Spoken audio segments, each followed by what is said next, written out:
जय गुरुजी। संगत जी, हमने गुरुजी महाराज के बहुत से सत्संग सुने कि कैसे गुरुजी महाराज ने लाइलाज बीमारियों को दूर किया, संगत के कष्ट हरे।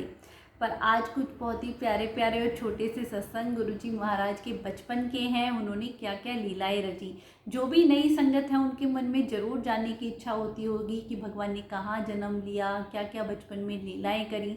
संगत जी, गुरुजी महाराज का जन्म डुगरी गांव के मलेरकोटला जिले में 7 जुलाई 1953 को हुआ। जिस दिन उनका जन्म हुआ, दाइमा बताती हैं कि पूरे रूम में रोशनी छा गई और एक सांप वहाँ से होके गुजरा। तो भगवान शिव ने जन्म लिया है तो सांप का होना स्वाभाविक है संगत जी। और उनके माता पिता बहुत ही साधारण सी फैमिली, जिन्हें साधु संत महात्माओं का आशीर्वाद प्राप्त, तभी तो भगवान वहाँ के अवतार लेने आए। संगत जी, उन्होंने गुरुजी महाराज की कुंडली पंडित को दिखाई तो पंडित जी कहते हैं ये आपके बेटे नहीं है, ये तो जगत के बेटे हैं जो हम सबका कल्याण करने आए हैं। गुरुजी महाराज ने बचपन में कभी कपड़े गंदे नहीं किए, उनके यूरिन में भी फ्रेगनेंस आया करती और 8 साल की उम्र में ही सारी इच्छाओं को उन्होंने नियंत्रण करना सीख लिया। खेतों में जाके समाधि लगा के बैठ जाया करते, आंधी आए तूफान उन्हें कोई फर्क नहीं पड़ा करता। बचपन में इनके दोस्त एक बार उन्हें तालाब में तैरने के लिए ले गए। गुरुजी महाराज को ना तो भीगना पसंद था ना कपड़े गंदे करना, पर उन्होंने गुरुजी को धक्का दे दिया तालाब में और गुरुजी ना पानी में भीगे, ऊपर पानी के चल के बाहर आ गए। उनके दोस्त देख के हैरान कि ऐसा चमत्कार कैसे हो सकता है। तो ऐसी ऐसी लीलाएं गुरुजी महाराज ने करी। अपनी माता जी के साथ जब अपनी नानी के घर जाया करते तो वहाँ जितनी भी लेडीज़ हुआ करती उनको बता दिया करते प्रेग्नेंट को कि बेटा होगा या बेटी होगी, या अपने दोस्तों को कि तुम डॉक्टर बनोगे या इंजीनियर बनोगे। संगत जी, उनकी माता उन्हें आटा पिसवाने के लिए चक्की पे भेजती तो वो आटा सारा गरीबों को बांट दिया करते।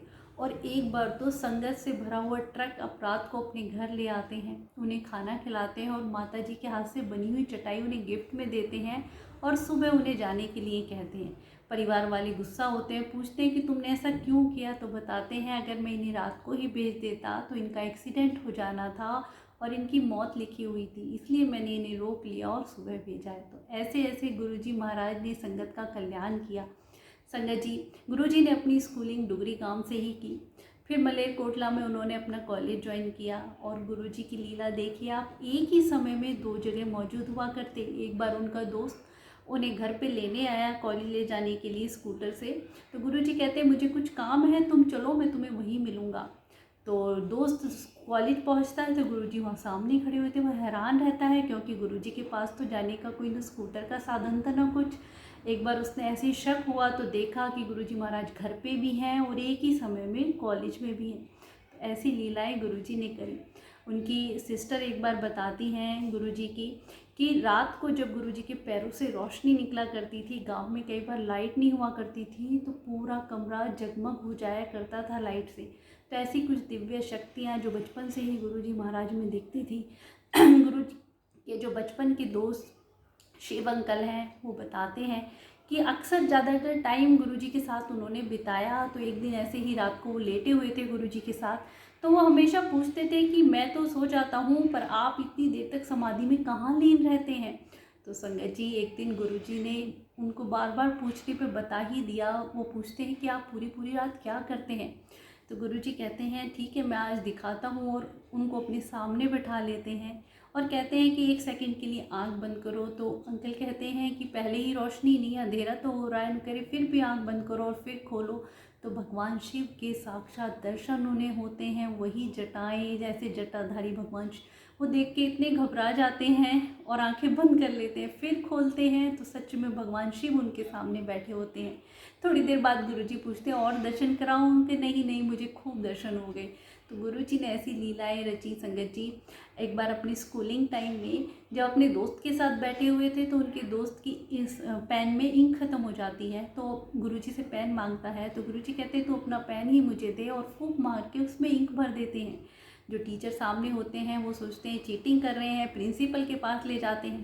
प्रिंसिपल बताते हैं कि ऐसे ऐसे फूंक मारी तो मेरे पेन में इंक भर दी इन्होंने। प्रिंसिपल ये जांच करने के लिए खाली पेन गुरुजी को पकड़ाते हैं और गुरुजी उसमें फूंक मारते हैं और इंक भर जाती है। तो ऐसी लीलाएं करी। एक बार कॉलेज के प्लेग्राउंड में एक स्नेक आ जाता है, सब घबरा जाते हैं और गुरुजी महाराज उसे हाथ से इशारा करते हैं और वो आराम से चला जाता है। तो संगत जी, गुरु जी की महिमा परम्पार है जिन्हें हम बिल्कुल नहीं समझ सकते हैं।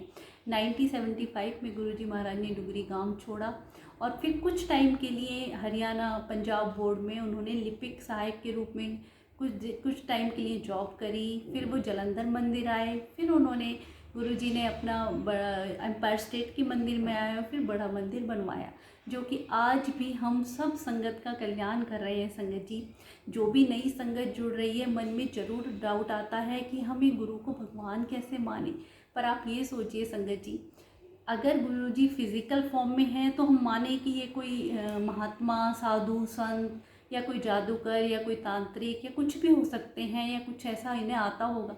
पर आज वो फिज़िकल फॉर्म में भी नहीं है और फिर भी इतने लोगों का कल्याण कर रहे हैं, तो कौन है?